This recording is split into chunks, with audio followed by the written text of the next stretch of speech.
All right, hello. This is Dave Travels Through Time, and I'm with my friend Sadako 24. Hello. And we're talking about the Patrick Troughton era. We're doing a Patrick Troughton stream. And that was 1963 to 19. No, it was 1966 to 1969, wasn't it? Yeah, exactly. Yeah, you got it right. And he made a few cameo returns, didn't he? Yes. Like he did the most multi-doctor stories. He did the 3 Doctors, the 5 Doctors, and the 2 Doctors. Yeah, you nailed it. Yeah. Yeah. So what was the first Troughton story you saw? The first one I saw was actually, I believe it was, the first full one was Tomb of the Cybermen for me. Yeah. On video or DVD? It was actually on PBS when I was a little kid. They aired it like at 10 p.m. or something like that. Oh, I see. Saturdays and Sundays. Oh, cool. Yeah. So you like did you see like in one go, or was it cliffhangers? Did you have to wait each week to find out what happened next? Well, the weird part is sometimes it'd be cliffhangers, but then they would do like the movie format for them. Yeah, dependent. Yeah. Which one was it? I think it was a movie format for Tomb. Yeah, it's weird they would fluctuate with Troughton though. It would be movie format for 2, and then for the War Games, it was like the cliffhangers. Yeah. The first one I saw him in was the 5 Doctors. It was the first VHS I got. Nice. The first Troughton story I saw was The Dominators. Oh, that's a good one. I like that one. Yeah, it gets a bad rap, but I actually quite like that one. Yeah, I quite like that one, and it's cool that I read interviews on the handbook that I have. They were talking, Michael Craze and Nick K. Willis, who played Ben and Polly. They were like, "Oh, Hartnell was unbearable, but once Troughton came on, it was a nice relief because Hartnell was having failing health and big grumpy on big difference." Yeah, irascible's the word, isn't it? For Hartnell.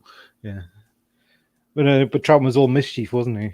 He was very mischievous. Yes. Have you seen Cybermen the early years? No, I've seen Daleks the early years, but I don't think I've seen Cybermen the early years. No. Right. Cybermen the early years. It's presented by Colin Baker, and there's a segment. Right, because it was showing the surviving episodes of Wheel in Space. They had Wendy Padbury on because that was Zoe's first story, and she recalls being interviewed. And I think there was this situation where she had this skirt on, and I think she was sat on the table. She was sat in the row, and they were waiting. And I think she nodded off. Yeah. And Troughton and Jamie played this prank on her where they kind of unbuttoned the belt of her skirt. So So when it was, they kind of elbow and say, "Quick, run! You better run in!" And she ran in with her skirt fell off. She ran in and knickers kind of thing. Oh, that's funny. Yeah, that's a master plan prank. That I think. Oh yeah, definitely, I agree. Mm-hmm. Yeah, I mean, before I saw the videos, I'd seen a few TV episodes, and then my local library, they had quite a few of the novelizations in, and so the first one I read, the first book I read was the Loch Ness Monster. But the first one with Troughton I read was The Abominable Snowmen. Right. And for a long time that was my favorite of the novelizations. It's like so I had the Yeti, and there's a particular scene in that where the Yeti standing outside the TARDIS, and they're controlled by those spheres, and so every time a sphere gets into a Yeti, it gets activated. It starts going on the rampage, and there's a scene where the Doctor's trying to block the sphere from getting into the Yeti, and it kind of impales him. And I remember that bit in the book and thinking, wow, this is that was my favorite bit, kind of thing. Yeah. Yeah, I remember seeing. I quite liked. I actually saw the Power of the Dogs DVD animation. And that was pretty cool because I listened to all of the audio kind of missing stories because they have it at the library. So that was cool seeing the visual version of it animated. That was different. Yeah. I've heard they've done a new version of that where they've kind of made it a bit more detailed. Because I've got that version, the original version, and people are saying, "Look, you've got to get the new one. The new one's they've really improved on it." Yeah, I'm a bit behind with the animations. Like tomorrow, they're going to release over here in Britain. They're going to release Fury from the Deep animated, and I need to get it. I need to make a point to. Oh, Charlotte says hi. Oh, hello, Charlotte. Yeah, thank you. Oh, she's in the middle of watching Doomsday, so. Yeah. Well, Yeah. if you're going to enjoy Tennant, we're going to enjoy Troughton. Yeah, we're enjoying Troughton. We're going old school. Yeah. Yes. Ooh, It's interesting how, I think, Troughton deserves more recognition because without him, Matt Smith wouldn't have been, how he was, his portrayal, Yeah, am I right that Troughton, Smith watched Tomb of the Cybermen? Yes. And he'd not seen much Doctor Who before then. No. But like he saw that and he just emulated it really well. Yes, I agree. Yeah. Yeah, I mean, I really like Matt Smith's take. I mean, I think of the modern Doctors, he's my favorite. Yeah, I could agree with that. Yeah, I have to agree with that. Yeah, I definitely prefer. Yeah, I would say I prefer him over the other ones. Yeah, the more modern ones. Yeah. I mean, you're right about like he was important because he had to succeed in order for the show to survive. We'd never done the regeneration I did before. No. Because like we watch it in hindsight and we think, well, if they never had that idea from the beginning, because you always think like if they did, then the perfect regeneration story for Hartnell in terms of like giving him his own cave on Dazani would probably have been the Daleks master plan. Yeah. If they had it in mind, that would have been a great one for him to go out on. Yeah, something like that. Yes, I agree. And if they could do the year again, that's probably what they would have done, I think. Yeah. No, I totally agree. So like they had the idea of Troughton had to be the new Doctor, and I remember someone saying that this was just very uncommon back then. I mean, it became quite common in the 80s. Like, are you a Star Trek fan at all? Yeah, I like Star Trek. Yeah. Do you like the movies? Yeah, I like some of them. Yeah, I mean, some are like more than others, but yeah, I enjoy them on the whole. Yeah. I mean, did it bother you at all that they changed Savick between Star Trek 2 and Star Trek 3? Yeah, now that I think about it, yeah, because when I saw those on home video and DVD, when I was younger, yeah, I remember that kind of threw me off. Oh, did it? Yeah. I don't know why. I think maybe I just watched it with in mind, okay, they've just replaced it, and this is just who Savick is now. Yeah, I mean, I got used to it after like 15 or 20 minutes. I was like, okay, it is what it is, And so it's probably was the same with Troughton, wasn't it? But it wasn't common then. No, not at all. Not at all. Yeah. Yeah, and it's interesting. Hartnell even said that, the one man to replace him should be Patrick Troughton. It's funny how that ended up being true. Yeah. There's a lovely bit in... Have you seen the Adventure in Space and Time? Yeah, I've seen that. That's really quite good. I really like that documentary. There's a character where played Troughton in that, and like when he meets Hartnell, he goes like, well, I'm hoping like the perfect replacement comes, and then he goes, couldn't they find him? Because like he's saying, I'm the replacement kind of thing. You'll have to settle for me. Yeah.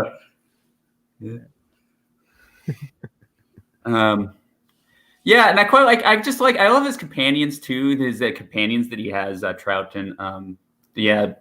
Ben, Polly, Jamie, Victoria, Zoe. He's got a good ensemble of companions, and then of course we get Colonel. Well, he was Colonel Lethbridge Stewart at the beginning, but yeah. But he did become Brigadier in Troughton's run, though, didn't he? Yeah, the invasion. Yeah, he became doing that. Yeah.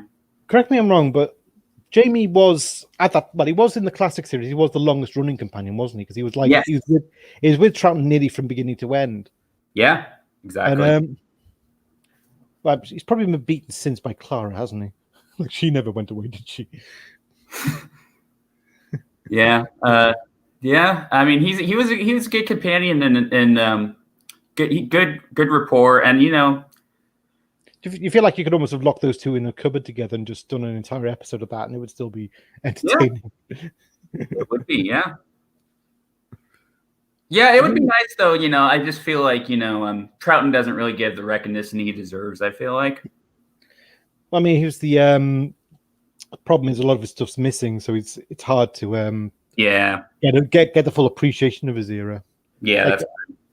A lot of it's just the memory, isn't it? People remember him. Right. Yeah, that's true.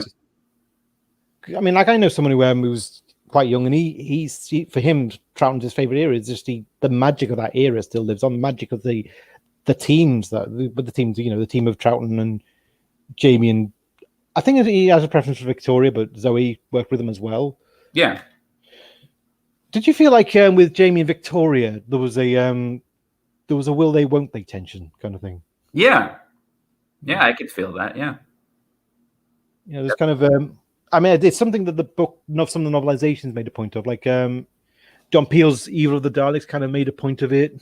Like I think it's kind of the Doctor saying, well, maybe Victoria should come with us because it'd be good for Jamie to have someone. Yeah, and it's like there was that kind of sweet sense that there could be something there, and then she leaves, which is sad. It never happens. Yeah, it is sad. What did you think of the Underwater Menace? What do you think of that story? Well, mainly that they did a bit of a they didn't do the best job of reconstructing it, did they? No, they kind of just threw it in. I mean, it's very camp, isn't it? It's a bit. It is very camp, yeah. With the Zaroff, yeah. I mean, it was fun in places, I suppose. It wasn't. I didn't hate it. I didn't love it. If you know what I mean. No. Yeah. Highlanders. I'd love to see the Highlanders animated. Quite like to see that one done. Curious to see how that would end up. It might happen because, as I said, like the ones they've animated so far, they've animated Power of the Daleks, which is Troughton's first story. They've animated the Faceless Ones, which is Ben and Polly's last story. Yes. And same with Fury in the Deep. That's Victoria's goodbye. And if they're going to do the Wheel in Space, that's Zoe's first. Yes. So they probably will at some point do the Highlanders simply because it's Jamie's first. Yeah. And then hopefully, and I know for a fact they are going to do Evil and Evil of the Daleks and the Abominable Snowman next time. I think the reason they're doing you know why they're doing the Abominable Snowman, don't you? Give me your answer. Well, okay, my answer is a theory. I think it's because Web of Fear's out, and it's like they want the two together. You know what I mean? That makes sense. Yeah. Yeah. Yeah. Eddie stories. Yeah, that makes sense. Yeah. So, how did you feel when you finally saw the Web of Fear and Enemy of the World finally turn up? That was awesome. I was really excited. I was like, wow. Yeah. I was like beginning to doubt any more missing stuff would be found, Yeah, I mean, I was quite late to it because I thought, okay, well, I'll get them. And then, like, a lot of people reviewed it and said, this is really good. You got to see it. And then it was when I finally saw it, I thought, oh, wow, this is brilliant. This is Web of Fear was fantastic. And, Enemy of the World was really good. Though though it didn't wow me straight away. Whereas, the Web of Fear did. It was like, wow, this is... I mean, I'd seen the reconstruction up to that point, and the reconstruction just didn't do it justice. It's like, it's a great first episode, and then you kind of not too sure what's going on with the rest of the story. But when you see the visuals with it, it's a lot better, and particularly the that battle scene in with the Yeti on the streets with Unit. No, it's not Unit, is it? It's the soldiers and the tunnel. That was a fantastic sequence. I thought, wow, this is brilliant. Was that Havoc's first stunt show kind of thing? I think you might be right. Yeah, I think it is the first time. Yeah, the first time. I love that kind of stunt name, Havoc. It's brilliant. Oh, that's awesome. Yeah, I love that name too. Yeah. Brilliant. Yeah. What made Unit the Unit years what it was, weren't they? Yeah. I mean, I agree. Do you have a favorite Troughton story? Yeah. I mean, there's not really particular ones I really dislike. I enjoyed Tomb. I enjoyed that for the Cybermen, of course, and just the landscape of Telos, and the scenes with him and Victoria were quite touching. And that's a lovely scene, that one. Yeah, and then Quig was an interesting villain too. And then, of course, it gets criticism for Toberman, but it's like, come on, you know what I mean? It was of its time. Yeah. And then I enjoyed Enemy of the World a lot. I was pleasantly surprised how good that was, Yeah, because it was an obscure one up until then, wasn't it? It wasn't really talked of as one of the greats, but then we found it, and it was like suddenly it became one of the greats. We realized it was overlooked. It definitely was. I mean, it was. Yeah, I mean, it was cool to see him, do that dual performance of Salamander and the Doctor, and just I love the parts where he was like at the beach and got all giddy. That Pat Trout, that was cool. Oh yeah, it was. He was in touch with the inner child, wasn't he? Troughton's Doctor. He was. Yeah. Definitely. Yeah, and then I enjoyed the Mind Robber too. I enjoyed that one. I thought that one was pretty solid. That first episode is really chilling, isn't it? Where they where they're in the white void, and the monitor keeps on showing them visions of home, and there's some entity out there that knows them and is trying to tempt them, and and is trying to tempt them out. That was really chilling, I thought. It was, yeah. I love the bit where like Jamie's kind of having delusions he's back in Scotland, and like Zoe has to slap him to snap him out of it. So, hey, what'd you do that for, lassie? Yeah, that was actually good accent. Yeah, it was good. So, would you say you prefer the old Cybermen of Troughton's era? Yeah, I mean, I like them. Yeah, I mean, I would say I prefer them to certainly prefer them to the new series ones. No contest. Yeah. Yeah, the new ones are kind of just stick figures, aren't they? Well, they're kind of action figures, aren't they? The toy. Yeah, I'm particularly in love with them. Yeah, I thought they were just okay. Whereas the old Cybermen, like in the Moon Base, for instance, like and the Tomb of the Cybermen, it's like, that they're like a Hydra. You defeat one, another one's going to take its place. They're just kind of this unstopping army, and that's quite chilling in its own way. And it's not like, I think people think when people say, "Oh, the Cybermen were scary," I think a lot of young people think, "Oh, wow, we're going to see them and they're going to be scary to look at." It's like they're not, but over time they become more chilling. The more you see them, because they're so remote and gaunt, and they're just, that's when you realize they're quite, they're not going to give up, and that's what makes them scary. It's kind of. Yeah, and I love those I love the voices too for them in the Troughton era. They're the electronic, sounding voices they have. Yeah, Big Finish have brought some of them voices back, like in the they did the Cyberman series, and it's like it is the Tomb voices, the you have seen us before. And yeah, that's awesome. Yeah, there's real charm to that kind of thing. There is, yeah. I kind of got tired of the whole new series with the delete. That started to drive me crazy after a while. Yeah, I suppose so. I kind of stopped watching the new series around midway through Capaldi's, really. I just kind of same here. Yeah, lost heart in it. Yeah. So my favorites, I would say, I did see a reconstruction of Evil of the Daleks, which really wowed me when I was 17. Yeah, nice. I can't wait to see it get animated next year. Oh, I'm excited for that. Yeah, because I've seen the one that survived. Episode 2 is the one where they go, they fall into Waterfield's trap, and he takes them back to Victorian era. Yeah, that's the one. And then there's what else was there? There was also The Web of Fear. Obviously, is a favorite. Yeah, like when I saw it, I kind of just instantly became a favorite. And then there's the War Games. I really like that one. Oh, that's a really good one too. Yes, thank you. Yeah, I mean, it's 10 episodes, but I've actually found it very easy to watch in one sitting because it just doesn't seem like padded or too overly long. It somehow works. Being that length. Yeah, it's got the right kind of the right amount of action to keep it going, and that's a really good one. And obviously, the ending's very sad when Oh yeah, it is. That almost could have been how Doctor Who ended. That could have been. Yeah, I mean, that you never know. That could in some alternate timeline. Yeah, that could have been the end of it. Yeah. Mm-hmm. Yeah. Power of the Daleks was also a favorite. That's a good one. Yeah.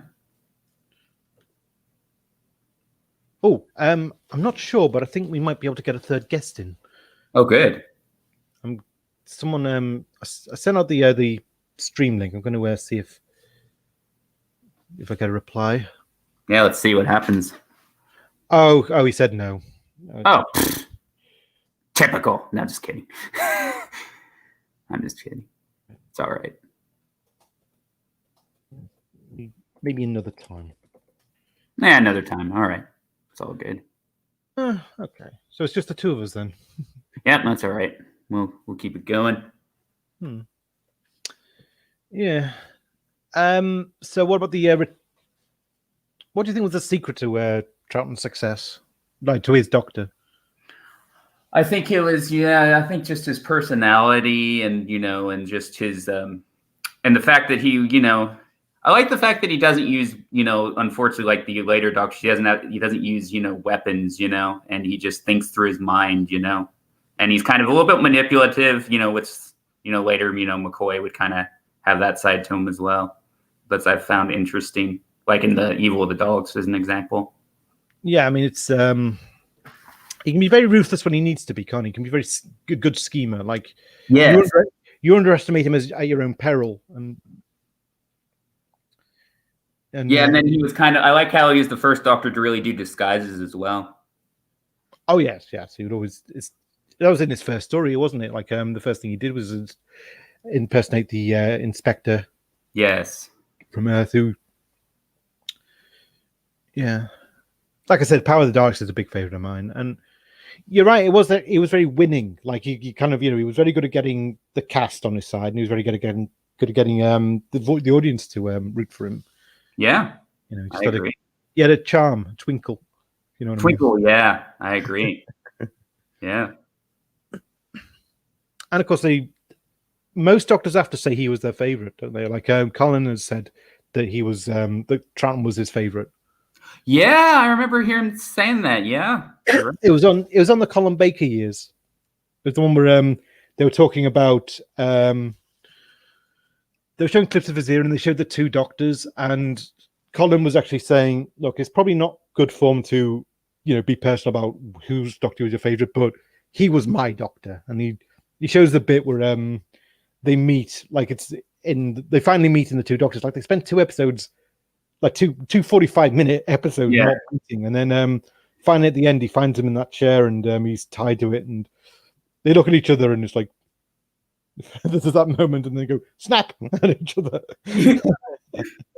And he goes, "I've come a long way for you," and he goes, "Well, naturally, don't expect any thanks."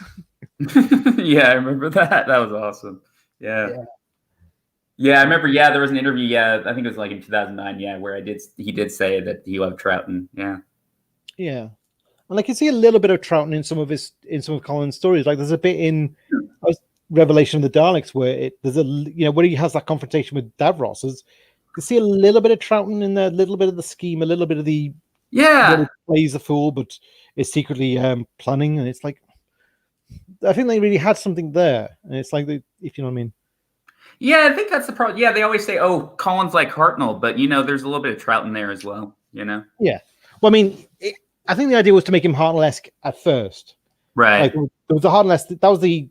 That was mainly concentrating in the Twin Dilemma, and that kind of became the lasting first impression. But I think there was little bits of Troughton as well. You know what I mean? Yeah. Like that you saw gradually, and I think that was the right track. They were on the right track there, and then yeah. Mm-hmm. So he did have his return appearances, didn't he? He had like the 5 Doctors, the 3 Doctors, and the 2 Doctors. Yes, and they were all quite good. Yeah. Do you have a favorite out of the 3, or? That's a tough one. There's elements of all 3 I like. I mean, it's hard to say. Yeah. I mean, what would you pick? Like, I think the 3 Doctors are the best of the 3, but I think 5 Doctors is the favorite of the 3. That's the one I keep returning to. So, I mean, I've got to kind of have a bias towards the 5 Doctors because it was the first one I bought. I'm biased towards that one too. Yeah, I hear you. Yeah, I go to that one. What was the first Doctor Who DVD you bought or video you bought? I think it was between Remembrance and the 5 Doctors, I believe. All right. Okay. So similar to me, you bought the 5 Doctors. What was one of your first? Yeah. Like that 5 Doctors was my first video. My first DVD was Talons. Nice. That's a really good story. Yeah. Yeah, really made my Christmas. Nice. Yeah, so I think the 5 Doctors is my favorite. And so, what did he encounter in the 5 Doctors? I'm trying to remember because, like, he was with the Brigadier, and they briefly encountered the Cybermen, but it's mainly him who realizes and who tells the story of who Rassilon was. Yes. Yeah, that's true. And they go to the Lewitt Tombs and they have the encounter with the phantom versions of Jamie and Zoe, which is they do that, and then they briefly encounter the Yeti. I remember that. Yeah. Oh yes, that's right. There was a Yeti in there. Yeah. And yeah. I mean that scene with the phantoms is the one I remember most, though, because it's just so. It's kind of chilling, but it's kind of sad at the same way because they kind of. Yes. It's like you would have loved it to be they were the real Jamie and Zoe, and Yeah, I agree. I mean, it's just such an all-round great story. It's Dix wrote it really well. He kind of. Oh, he did. Yeah, I agree. Yeah, and then he kind of realizes when they're phantoms, who they, he realized they're not the real, Jamie and Zoe. I think actually, originally it was meant to be Jamie and Victoria rather than Zoe, and I think it was. Yes, I think you're right about that. Yes, I think the tip-off was meant to be it was actually that Victoria said the Brigadier is right, and the Doctor remembered. Wait, Victoria never knew. When Victoria only ever met the Brigadier in Web of Fear when he was still just a colonel. Yes. Yeah. That would have been interesting to have seen it that way. Yeah, if that would ended up being it. Yeah. Well, I mean, there's a lot of kind of might have beens in that one, isn't there? There's like because I think originally, I think it was supposed to be the fourth Doctor and Sarah, the third Doctor and the Brigadier, and the second Doctor was meant to be with Jamie. Yeah. And because obviously someone had to opt out, and Tom Baker didn't opt in at all. Well, he nearly did, but he didn't. You kind of changed it up, so you end up with the third Doctor with Sarah and the second Doctor with the Brigadier. And I think that kind of made it quite an interesting dynamic because you saw, it was almost like it was almost like a mispairing, but it was perfect because it represented both ears at once. There was, and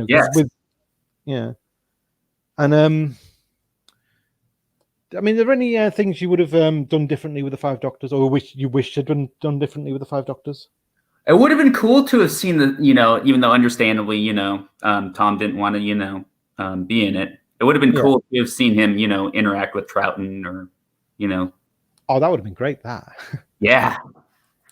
I think what I would have liked if they couldn't get him in, they could have. I wish they'd done a little bit more with the footage they had of Shada, because I mean at that point it was an unseen story, right? Yeah. And I think when people say they're disappointed Tom wasn't in it, I think a lot of that's compounded by the fact that we've seen Shada since, whereas back at that time no one had seen Shada, so it was it was a never before seen story, so it was new footage of Tom we'd never seen before. Yes. If I'd have done something different, I would have probably used more of the footage. And I would have. Yeah, I agree. Like the punting scene. I would have kept that in. But do you remember the scene where? Have you seen Shada? Yeah, I saw the. I saw the reconstructed one. They had footage of it, where he narrates it and stuff. I need to get that. A lot of people recommended that to me. Yeah. The scene. Do you remember the scene where he's being chased on bicycle by that sphere? Yes. Right. I think they could have used that as the scene where the Doctor's being caught by the obelisk. I agree. That would have been perfect. So that way you'd have a little bit of his era, but you'd also see him kind of involved in the action in a way. Yeah. And I feel that's what I would have liked Tom to have been a little bit before, obviously, once they get to the Death Zone, they can't because, he's lost kind of thing. Yeah. Although, another possibility, they could have had Romana go to the Death Zone. Well, sorry, could have gone to Gallifrey in the TARDIS and say, look, the Doctor's been taken. So you could have had involved her in the action a little bit, and you could have had her work with Davison when he gets teleported back into the capital. That would have, I think, that would have been awesome. It would, wouldn't it? Yeah. And then, it's interesting about the season 20, 26B thing, about, him working for the Time Lords and stuff. That whole... Yeah.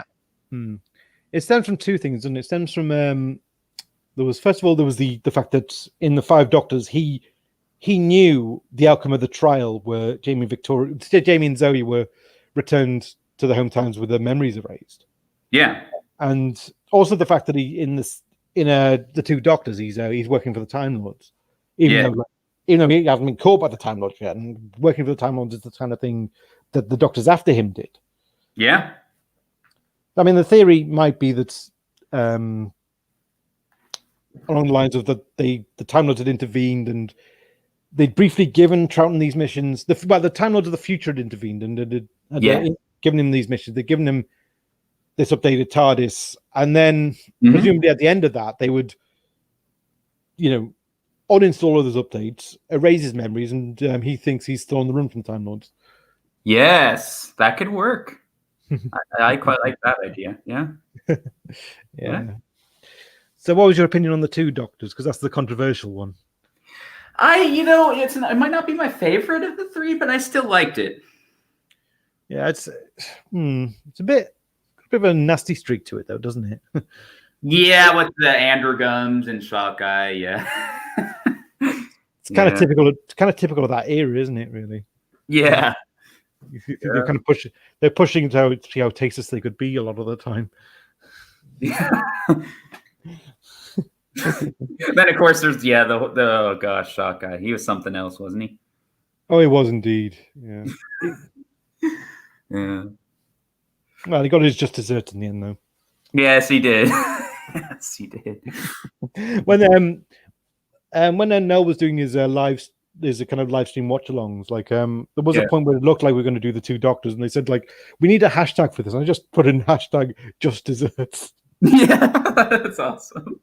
That's perfect. It was, yeah. It just came to me suddenly. Yeah. Yeah. And am I right that it was in 1987 when Patrick Troughton passed away? Yeah, it was like almost 3 years after I was born. Yeah, he died in 87. Yeah, crazy.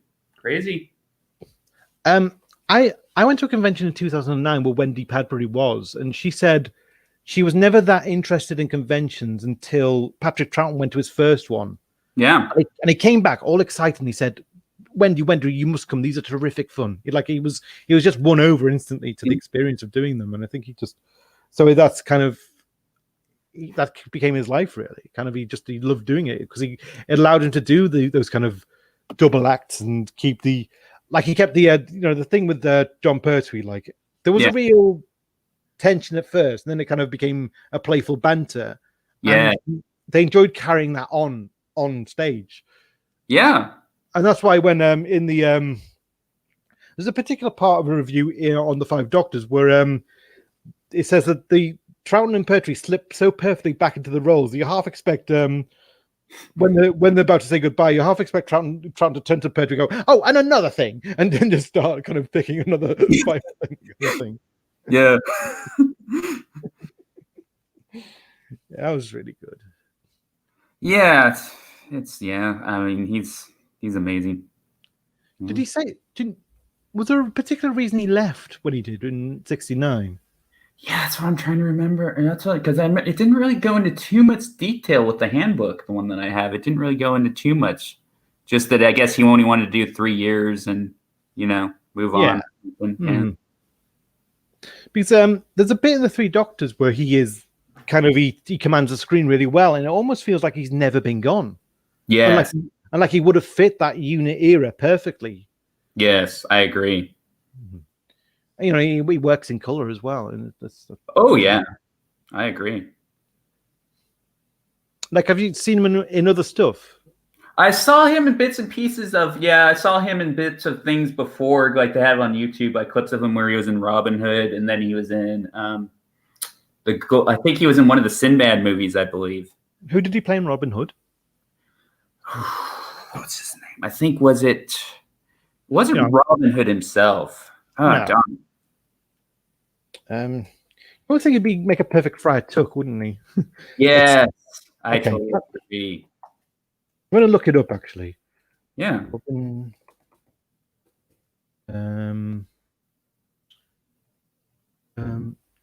Beating the famous Richard. I think he played. The BBC had already. Richard. Beating the famous Richard Green. So I presume he played Richard Green. Oh, yeah. Wait. No, wait. This is a clip of him actually as Robin Hood. That's right. Robin Hood, yeah.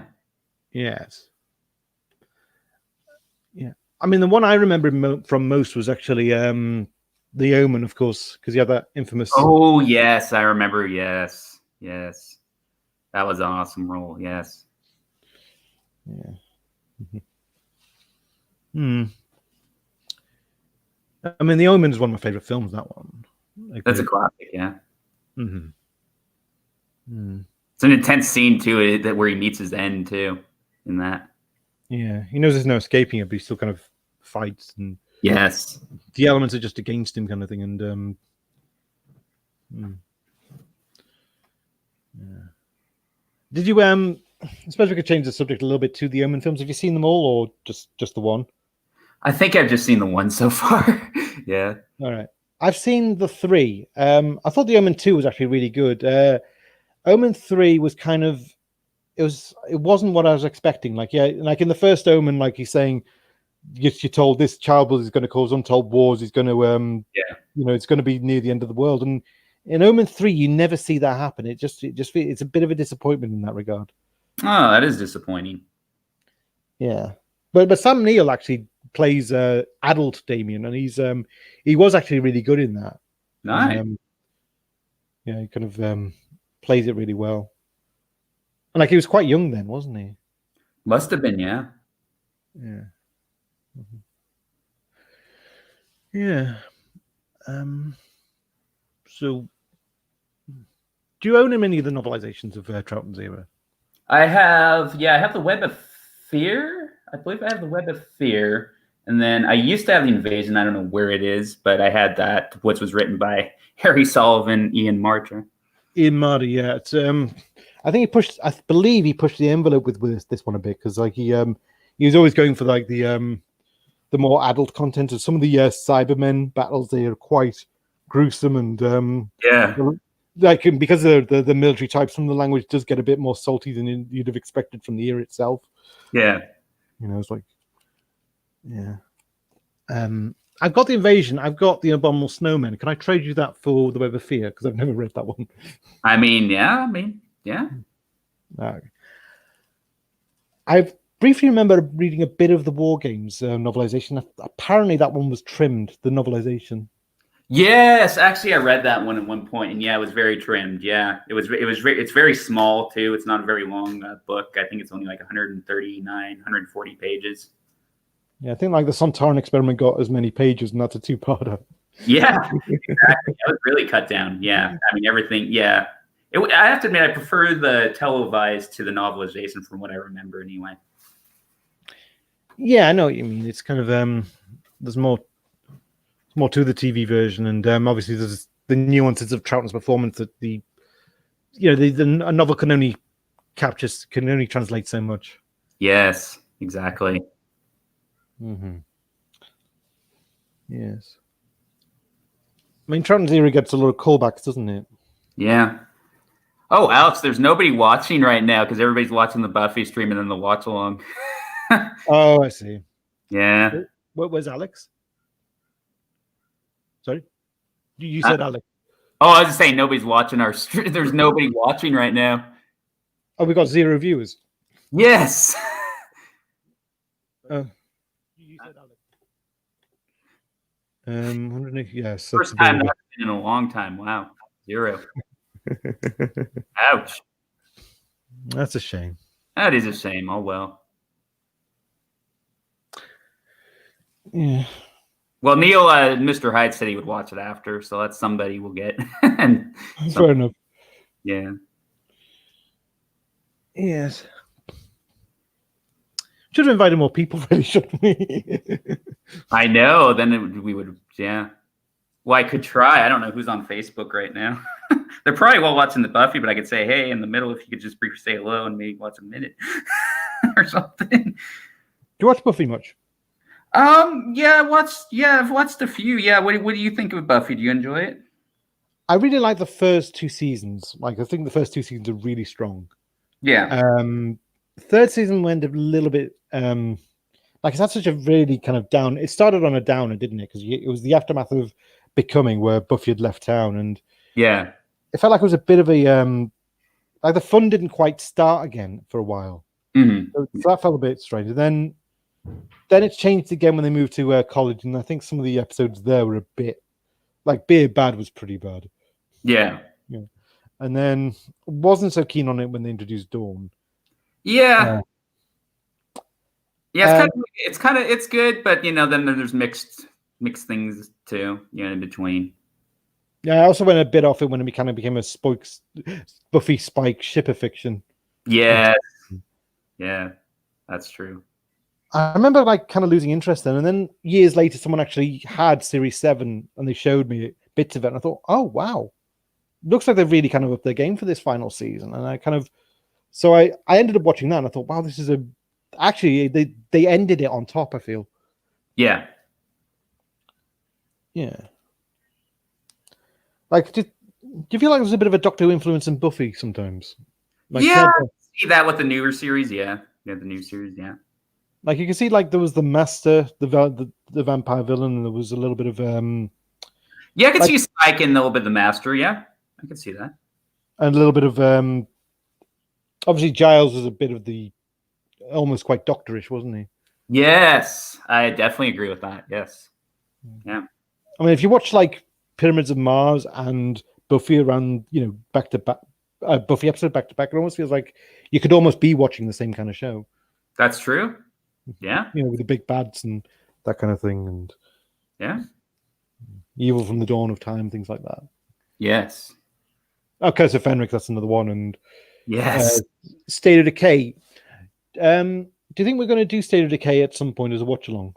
Yeah, I was thinking. I mean, which one do you want to do? Do you want to do State of Decay? Do you want to start with that one, or did you want to do the whole East-based trilogy? It's up to you.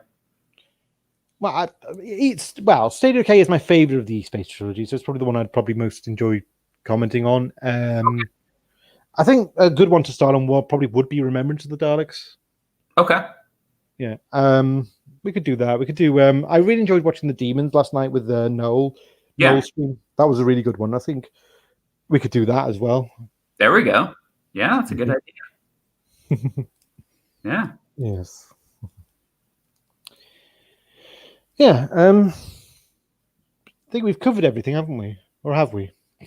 Yeah. What else have we not covered? You ready to get the Missing Adventures Troughton stuff? No, I haven't actually. I've not. I haven't either. Yeah, so I can't. The closest I've come to a Missing Troughton adventure is back in 1993. The Doctor Who magazine did a summer special, which was focused on the Daleks, and they did have a one-off comic strip in there called Bringer of Darkness. Yeah, and it does what the TV series never quite did, because Victoria she was introduced in Evil of the Daleks, and she lost her father to the Daleks. Yes. And like it was kind of referenced now and again. Like obviously there was this scene in Tomb of the Cybermen, which is really sweet, and it was mentioned again in Web of Fear when Jamie and the doctors, they can't find the Doctor. Jamie goes by himself to look, and she decides she's going to have to look for them. And there's that line where Professor Travis says, the Doctor and that child, the Doctor and Jamie are all that child's got in the whole world, and yeah. But we never actually saw the fact that Victoria lost her father to the Daleks. We didn't see a story where that was drawn on, where she encounters the Daleks again. No, true. Except in this strip, which is where they come across these surviving Daleks on this planet, and they're building this beacon, and yeah, the Doctor's like, we've got to stop them, whatever they're doing, kind of thing. And yeah, Jamie's like, well, can't we just leave them to it? They're not harming anyone. And like, but Victoria's like, she remembers what the Daleks did to her father, so she's kind of like, she was behind the Doctor. It's like we're going to fight them, kind of thing. And then at the end, I think she's left upset by that. Yes, and she kind of, and that it's hinted that's the beginning of when she starts to kind of drift from the Doctor and feel like, look, that's interesting. Mm-hmm. It definitely stayed with me. This was one of those strips that stayed with me because I first read that at 11. Yeah, and it was when they were kind of we'd had McCoy, we'd had the New Adventures, and they were really going for the darker side of the Doctor idea. Yeah. So that's it was in there, kind of thing. That was good. Mm-hmm. So yeah, that's it for Missing Adventures. Yeah, that's it for them. Yeah, I need to check out more of the comic strips of the Second Doctor. I want to check those out. Are there many? Because there was the there was one that at the time there was before DWM, wasn't it? Something like that. Yeah, before Doctor Who magazine. Yeah, I was reading about that. Yeah, I think the Quarks made a lot of appearances in that, didn't they? Yes, you're right. Yeah, they did. When I read, yes, Quarks destroy. All right. So I think that's everything covered, isn't it? Yeah. Wow. Yeah. I mean, yeah. I guess it was just because we didn't plan. I kept forgetting that his stream was on the same time as ours. Yeah, I think we I think it was probably a bit mistimed. I mean, it's perfect timing for me because I'm in the UK and like it's still 8 o'clock for me, which is perfect time for me. Like it's a bit difficult when I kind of stream like hours after. Yeah. So, I mean, so how are you finding streaming now? You've actually started doing it because I think you've done a few streams, haven't you? I've done quite a few. Yeah. Yeah. Like I've done the first one I did was with the El Patron, and that was a disaster. Yeah. You kind of kept trying to matchmake me with someone, and I was just like, "Oh dear, this is I'm not kind of." I think I got a bit stream shy there because it was the first one I'd done, and then Yeah, I hear you. I was very shy. My first 3 or 4, I was quiet, but I'm slowly getting out of my shell and being more talkative and yeah. I think it was when Blue Bonnet took me under her wing, and she kind of because I was a big fan of Blue Bonnet's channel, and then I realized I had a lot to say on her Dr. Honor streams, and I said, look, I'd quite like to come on one, so I gave it a go, and it went really well. I think we've done some really good streams on that, and done one with the honor streams are awesome. I really enjoy them. Yeah, we've done one with Sanctuary Geeks. That was really good. And then you guys did a Troughton one. I just saw that one. That was good. We did, yeah. That was there's always like one where people say that was our best one, and I think there was that one and the McGann one. Those were kind of rated as the best of the bunch. Nice, yeah. Which it's good to be part of that. Yeah. Good for my ego. Good for my ego. Definitely. Right. So that's everything, isn't it? Yeah, I mean, I think we've literally talked about most of what we could think of, huh? Yeah. Well, actually, there's one thing. Yeah. A while ago, someone said to me that he thinks that fans make a big deal about ratings figures, don't they? Yeah. And well, it's particularly UK ratings figures because that's where the book stopped in terms of whether, a Michael Grade is going to decide to take the show off. Exit, yeah, try and exit, yeah. And someone was saying, well, why is everyone talk about the 80s as a period where the ratings were down, whereas in the 60s the same thing happened? Like Hartnell had a great success from Dalek Mania, and then gradually the audience dwindled. Yeah, the ratings went down, yeah, quite a bit. Yeah. And it wasn't until quite early and midway into Pertwee's here that they recovered. Yeah, the Troughtons weren't super high, were they?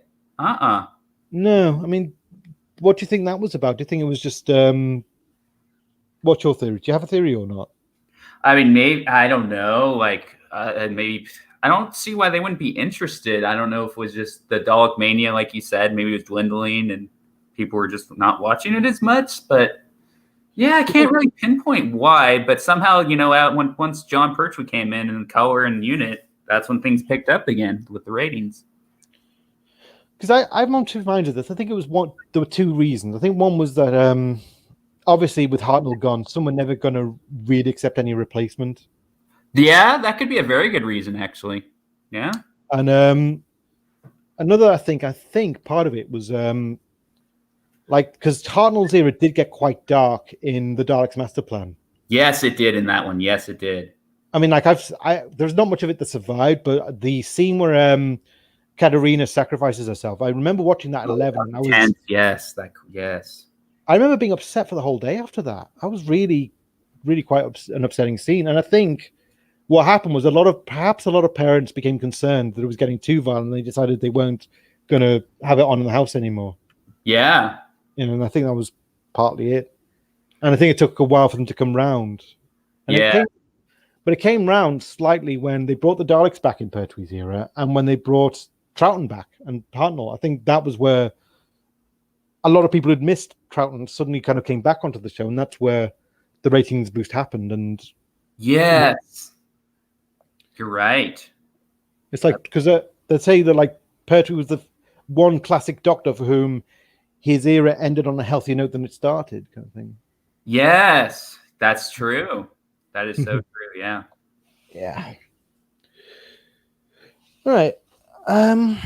That's.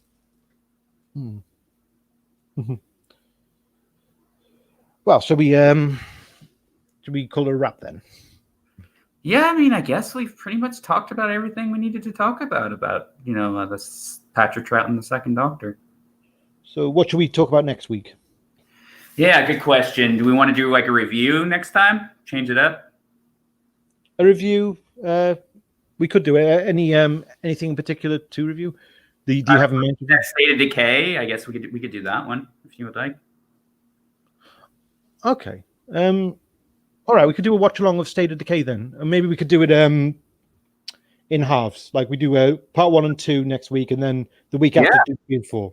That'd be fun. That sounds like a good plan to me. Leave it on a cliffhanger the way it should be done. Yes. Yes, I love that idea. All right. Okay, so next week then. Yeah, thanks so much, Sadako. Thanks so much for being on here on the Patrick Troughton stream. Appreciate it.